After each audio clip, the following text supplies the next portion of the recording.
Welcome, everybody, to another episode of Capitalize on Retirement. Today, we're going to talk about the five retirement myths that could derail your plan. So, obviously, we all, there's industry myths that we hear about, 4% rule, the income you need. So, we're going to do a little myth busting today. We're going to debunk some of those. They all sound pretty reasonable and they're all pretty common, but we're going to walk through the 5 big ones and kind of discuss what you should think about instead in the conversations that we have with the families that we serve. Yeah, definitely. I guess we'll just kind of jump right into it today. Myth number 1, this is one that we hear all the time. I only need 70 to 80% of my income in retirement. And a lot of these myths are very general in nature. Mm-hmm. So what a lot of advisors will say is, hey, if you're making $100,000 before you retire, you only need about $70,000 to $80,000 when you actually are in retirement. And so the reason for that is you're not saving in the retirement accounts anymore. You're not traveling as much, so you don't have some of those additional costs. And so I don't like using these rules of thumb because everybody's situation is different. I know we have a lot of clients, their first 5 years of retirement, they travel all over the world. Yep. And so they actually need more money than when they were working. And so I don't like to look at this in terms of, 70 to 80%. I think the amount of income that you need is dependent upon what your goals are and what you actually need for retirement. So I don't like the general rules. No, I'm not a big fan of this either. I think my big thing, and we talk about this all the time, when you retire, every day is a Saturday. Yeah. And when do you spend the most money? Like, I know for me, it's Saturday because Monday through Friday I am working. And same thing for retirees. Yep. So, they're spending the most money on Saturdays and Sundays when they're not working, spending time with family, doing different things. So I think that's a big thing. And we've never been one to really, obviously we can help gauge what you need in retirement. And it's very true. You're not saving anymore once you're retired into these 401ks and things like that. But I think saying 70 to 80% as a general rule, that's just inaccurate. I mean, we've even had, we talk about it all the time, like you could also practice it, right? See how much you're spending. Track your spending over the last couple months just to see what you're spending. And usually we're increasing those a little bit. Yeah. Yeah, because we know that it's coming. Literally, one of the first things that we ask people is, what are your goals for retirement? And sometimes they tell us, hey, I want to make sure I never run out of money, and I want to make sure that I save as much taxes. But sometimes they say, I just want to get to retirement, be comfortable, and I want to travel, or I want to play golf, or I want to do things. And these things cost money. Yeah. So I don't think we should focus on a percentage of income. I think we should focus on what are our cash flow needs. Like, what do we actually need for everyday living? And then what if we need additional income? Where's that going to come from? No, I couldn't agree more. And I think you have to account for, needs are huge, right? What does it cost us to keep our lifestyle going, right? To keep the lights on, sit on our front porch. But then we're going to want to eat out. We're going to want to do these fun things. And people don't want to have to worry about that. So I think that's a huge myth that you're going to need 70 to 80% of your income. Part of it is true, but I think it's so situational and dependent on your unique goals.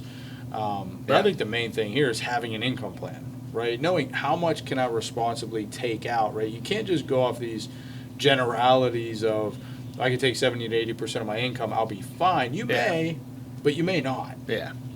Even the 4% rule, it's like, that may work, it may not work. When our retirees retire, or when they're planning on retiring, they don't want to hear from us, hey, this may or may not work. No. Well, on that, let's hit that because that's another one of the myths we had. So the myth number 2, we'll call it, is the 4% rule. Mm-hmm. And if you think about the 4% rule, that one is probably the most concerning one in my mind because that's definitely the big one, right? Everybody knows about the 4% rule. We've all heard it. And if you don't know, that's okay. What it is basically say all this money that you've saved, right? Every dollar that you've saved, if you take 4% off of that, that can be your income for the rest of your life. Yeah. And, let's talk about the problems with that, why we don't necessarily like that. Yep. So, and just to your point, so say I have $1 million saved, most advisors say, well, you could take $40,000 of that. Yep. Well, the problem with that is, let's just say, we call this sequence of return risk. So what sequence of return risk is I retire. Well, if I retire and the market goes down 2 years in a row and I'm also taking $40,000 a year, well, I could be put in a bad spot a couple years later. Really bad spot. Right? And now, if my assets are worth, let's just say, $600,000 versus $1 million because the market went down and I'm taking money out, well, my withdrawal rate's not 4% anymore. It's closer to 7 now. It's closer to 7. And so what happens is, are you going to lower your income and take less income? Probably not, right? Not a lot of our retirees say, hey, markets go down, I'm fine taking less income. They still want it, they still need it. Well, yeah, you have 2 options in that situation, right? It's either live on less or go back to work. Yeah. And I know we are making sure and we're protecting people so we don't have to have those conversations with them, because one thing we talk about all the time, we don't know what the market's going to do. Yeah. But we know how it can impact you negatively. And again, also with the 4% rule, that does not tie in your Social Security planning, Social Security maximization. There is no income planning in place there. It's just, hey, whatever I have, I'm going to take 4% of it. Yeah. And if the market's going well, that'll work tremendously. Yeah. If the market's going well. Yeah, and I mean, some of the things that we do, like we segment assets into buckets, and we have our safety bucket for emergencies, we have our income bucket for income, and we have our growth bucket for growth. Well, if you look at that income bucket, and like most retirees, if they're told, hey, I could take 4% of my $1 million, that's $40,000. Well, sometimes if you purchase the right income product, right? So certain types of income annuities, you could put maybe $500,000 or $600,000 into it, get the same $40,000 withdrawal, Real close to it. with less money going in, and now the rest of your money can stay in the market and growing. So I think it's important to just know those numbers, and I'm not saying that that's what an annuity is going to give you an income, but you want to know those numbers because they're all specific to your circumstances. Yeah, you have to have a plan entering retirement, right? That 4% rule, I've said it time and time again. If the market's going well, it'll work. Yeah. And that's great, but nobody knows if the market's going to do well. It's been great. Yeah. But what if it's not? And we don't know that. I think some people forget that too. It's like when the market's going straight up, it seems like this is always going to be this way. But when it starts to go in the wrong direction, it doesn't feel as good, especially for retirees. So recency bias is a big factor there, right? We've all seen the markets have been great. Everybody forgets about 2008, things like that. And that's good. From an investment standpoint, we need to keep our money in the market. We're not telling anybody to get out of the market. Right. That's not what we're discussing. We're just saying you have to have a plan as you enter retirement. And the 4% rule to us, mathematically, it doesn't check the boxes. And that was also established when interest rates were, 15%. A lot higher. And you could get safe money returns at that rate. So definitely. I would say the next myth is going to be essentially Social Security, because we're kind of talking about income, so I want to talk about Social Security here. And a lot of people say Social Security won't be there, so should I claim benefits early, or I'm going to claim benefits early? And one of the things I say is you should never do what your neighbor's doing. Yep. Right? If you look at it like that, okay, my neighbor, they have a different plan than me, they have different assets than me, they have a completely different situation. Mm-hmm. So when they take Social Security is going to be different than when you take Social Security. No, I agree, and we'll hit the first thing of Social Security will not be there or won't be there, so I should claim early. I think the biggest thing here, and we hear that all the time, this comes down to this is purely political driven, right? And not to pick sides or anything, but I think the one thing we could all agree on is politicians really care about getting reelected. Yeah. They do, and we've all heard it. In 2035, the trust fund gets depleted, and they only pay out 20% of benefits, or they only pay out 80% of benefits. Well, if that were to happen, and we don't fix this issue, that politician who makes that claim and stands on that, they are never getting reelected again. So, I don't believe Social Security is going away. Yeah. But there have to be some changes coming down the road. Obviously, tax increases, but I think to piggyback on what you said, we have to have a plan for Social Security. Yeah. And really it depends on Are you married? What's the age difference between you and your spouse when it comes to Social Security? What's the value difference?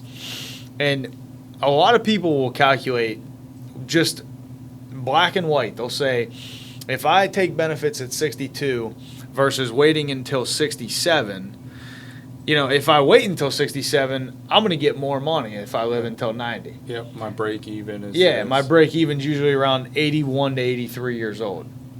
But when you factor in your assets, and this is why using planning software is important, because if you're using your assets in those years versus taking Social Security, you have to live sometimes until age 90 to actually break even. Yep. Right? And so I just ran that the other day for one of the families that we serve. They both had to live until 90 for them to get that money back and make it worth them waiting.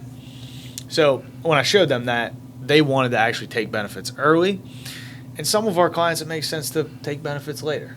No, I agree. I mean, Social Security is not going to go away. I think the main thing is claiming early permanently reduces your benefit. And we don't know the situation right now. We're not talking specifics, but everyone's different. Everybody's different. And we have people retire at 55. We have people retire at 70. Everybody's different, and the claiming strategies are different. The one thing I will say, and I know we've had these discussions, obviously, if you haven't been a good saver and you don't have the assets saved, then delaying Social Security is probably your best bet as long as you can. But if you have the assets saved, that provides you a ton of options, right? You could have one spouse claim early, one spouse delay. I think the other thing that we talk about internally and that we have discussions with clients when we're helping them with this is your assets have legacy value. Yeah. Right. If you were to pass and we're no longer here, our assets pass on to that next generation. Right. Where Social Security does not. Right. So why stress our portfolio when we can use Social Security to de-risk our retirement? Yeah. Right. So we have those conversations all the time, and whatever works for each person is different. Yeah. But those are big planning. Sometimes it makes sense for both to delay. Sometimes it makes sense for both to take early. Sometimes it makes sense for one spouse to take early, one to delay it. It really just depends on the circumstances. So I think having a Social Security plan and having a Social Security analysis done for you to see what makes sense is definitely the most important. I think it's the foundational piece of many retirements because it's inflation protected, it's spousal protected, and it's going to last a lifetime. I mean, that's a great income stream. And we have so many people who just, before they actually come in and we have those discussions, who just, I'm going to take Social Security at this age, and it's no rationale why. A lot of times it's, well, that's what my neighbor did, or I read it somewhere. I think. And we've all paid taxes into this program, so we want to make sure that we're getting the most out of it. Yep. So I'll just go on to myth number 4, which is I can just live off of dividends or interest.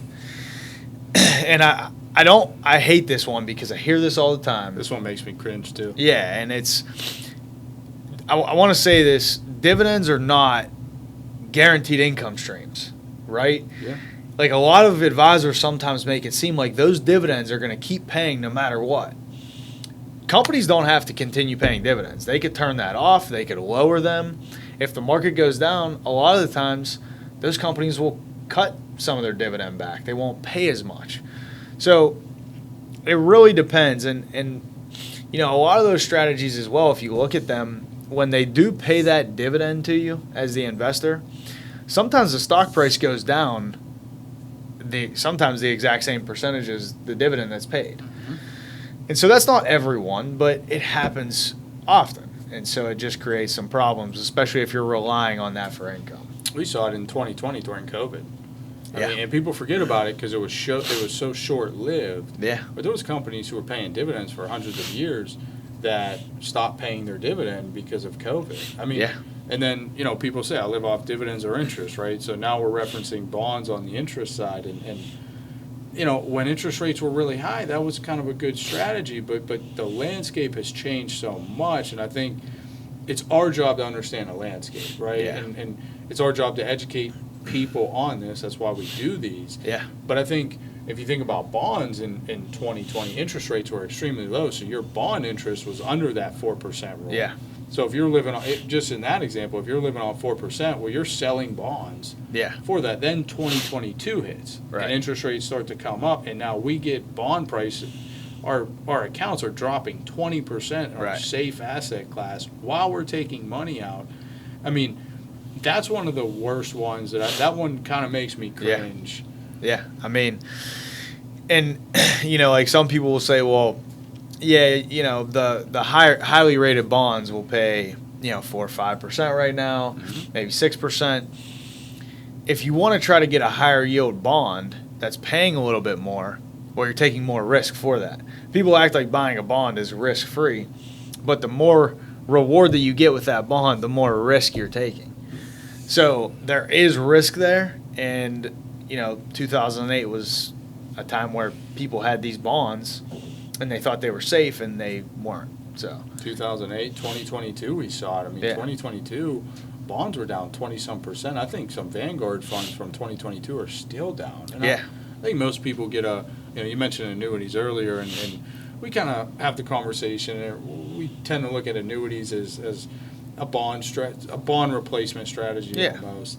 And if you think about it, if I'm getting 4% from a bond, and then I'm paying a fee to own that bond. I'm not saying people shouldn't own bonds, but if I'm paying a fee to own that bond, so now I'm 4 minus my fee, plus there's internal costs for the fund manager on the bonds. Whereas you buy an annuity, and some annuities out there have no cost. You could track a really good index like the S&P 500 at, right now around 10%. So you're getting higher returns in bonds, less costly, less risk. I mean, to me, sometimes understanding the market landscape really helps. And not just putting a line in the sand and saying, I'm a stock and bond advisor, or I'm a stock and annuity advisor. You want to have all these tools available because the landscape changes. So I think it's just having all of those different things available for the families that we serve. Right, and I couldn't agree more. I think that's the biggest thing. Have the tools in your tool belt and not be afraid to pull them out when it's time. Like we didn't have bonds from 2020 till this year, right? But the landscape kind of changed, so we've added bonds to the portfolio because it was a good exchange. Now, the interest rate environment has changed, so I think just understanding what's going on economically. We don't know what's going to happen in the market. But there's some indicators out there that allow you to plan better. Yeah, definitely. So I think just, living on dividends and interest, that's a great strategy if you can make it work. But, sometimes, and a lot of people put these dividend stocks in their brokerage account, or they'll buy, certain bonds in their brokerage account that aren't tax efficient. It's causing tax problems. So yes, you're creating income, but once you pay the taxes on that, your yield or the money that you make is not as much as you actually think. So once again, put those in the right accounts if that is part of your strategy. Like maybe you put it in an IRA where you're not paying taxes on those dividends and interest. Asset allocation and asset location. Right? That's definitely a good point. That kind of brings us to the last myth of the day, so myth number 5. Taxes will be lower in retirement. And I love this one. And this has been a myth that's been long-standing. It's caused a lot of problems for people because we were all under this assumption and kind of this guideline that I'm going to put money in my 401k and IRA, and I'm going to save taxes now. And then what happened over 30, 40 years of saving, we've accumulated all this money in these pre-tax accounts, and we've never paid a penny in taxes on those. And now every dollar that comes out of that account is 100% taxable to us. And at some point in time, I'll let you speak on this, at some point in time, whether we want it or need it, we are going to be forced to take money out of these accounts. Yeah, we're going to be forced to take money out. And so maybe your first few years of retirement, your income goes way down. But then what happens when your RMD kicks in and you're forced to take money out and pay taxes?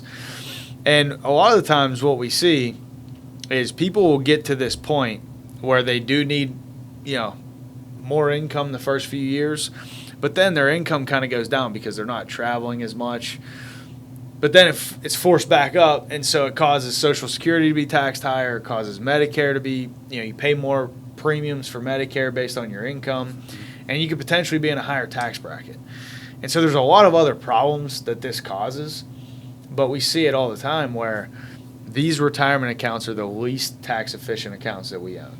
Oh, without a doubt. And I mean, I think the other thing, you know, we talk about the spousal tax trap, right? Because, you know, this is why, I mean, I think the main component here is you have to have a tax plan because your taxes may be lower in retirement for a couple years, right? But those couple years need to be used to your advantage because you have total control. But at some point in time, we're going to be forced into RMDs at age 73 or 75, depending on when you were born. But then we always talk about this, and why we're so kind of passionate about tax planning is because at some point in time, one of us will predecease the other. Yep. And then we drop to a single filer tax status, but our RMD remains the same. Yeah. And that is almost certainly going to push us into higher tax brackets, higher Medicare brackets. And, you know, at that point, it's like, what do we do? I mean, your brackets are literally cut in half. Yeah. And at that point, you know, if your RMD was $100,000 before your spouse predeceased you, but it's still $100,000 and your brackets are much more compressed, well, you could see how you might pay more for all these different things. Higher tax rates, more for Medicare, more Social Security. So I just think saying that in general you're going to be in a lower tax bracket when you retire, that's a general statement. And once again, these are all general statements, and these are all myths that could be true, but could also be very false. Yeah, they could be true. They're on the borderline of most of them are false for most people, I think. I mean, if you're working and you're making $500,000 and then you retire and you're at $100,000, well, you're in a lower tax bracket, right? Certainly. So there are stipulations here, but a lot of these are some of the biggest mistakes that we see retirees make is just following general advice. Yeah, I think the biggest thing is these general principles are great, right? And they're good, but I think at the end of the day, you have to have a comprehensive plan and a comprehensive approach and understand how, right, income planning works, how Social Security planning works, how your investments need to be structured from a tax perspective, right? Yeah. Tax plan, I mean, it all has to be cohesive and work together because a lot of these things are probably untrue depending on your situation. Yeah, and I mean, we always talk about, squeeze the orange. Yeah. So what that means is get the most out of, in this case, your retirement, right? Get the most out of it. And so if you're a maximizer like we are, we want to maximize every part of the plan. And so, with that being said, I think it's just how do we maximize what we've saved our entire life and not just take these general principles. What's specific to me? No, I couldn't agree more. I love that. Like, squeeze the orange, get the most out of this. You've done a good job saving. You've accumulated wealth. We want to make sure that it's as efficient and as effective for you as possible so that at the end of the day, the goal is to have a successful and enjoyable, worry-free retirement. Because the number one concern of retirees, we know the statistics, 59% of retirees worry about running out of money. Yeah. And that's way too high because we have very few people who walk into our office and actually have that as a reality. Yeah. Right? Definitely. It's just understanding the plan and how to build it and structure it can give you that confidence. Yeah. All 5 of these myths, just to kind of wrap it up, all 5 of these have one thing in common. They oversimplify retirement. Yeah. And a successful retirement isn't just built on principles and these basic myths. It's based on 5 areas of planning: income, investments, tax, healthcare, and legacy or estate planning. And all of those work together. So I just think having an actual plan that focuses on everything, not just 1 or 2, that's what's going to make the difference. I couldn't agree more. And I think hiring someone who really understands this, and that's the biggest thing. We talked about that last week. Should you hire an advisor? But I think that's the biggest thing. Like, if I have to have a surgery, I don't want to go to my PCP. I want to go to a surgeon, right? So I think that's the biggest thing. Work with someone who really understands this type of planning because it's vastly different than just saving money. But you want to wrap it up? And I just if retirement feels confusing, or if you're looking at this and like, hey, I don't really know where I stand, it's probably because people have made it too simple. You're reading articles that sound too simple. You might be confused because you don't know your situation. So if that is the case, make sure you're getting a plan in place that really fits your needs and your goals for retirement. I like it.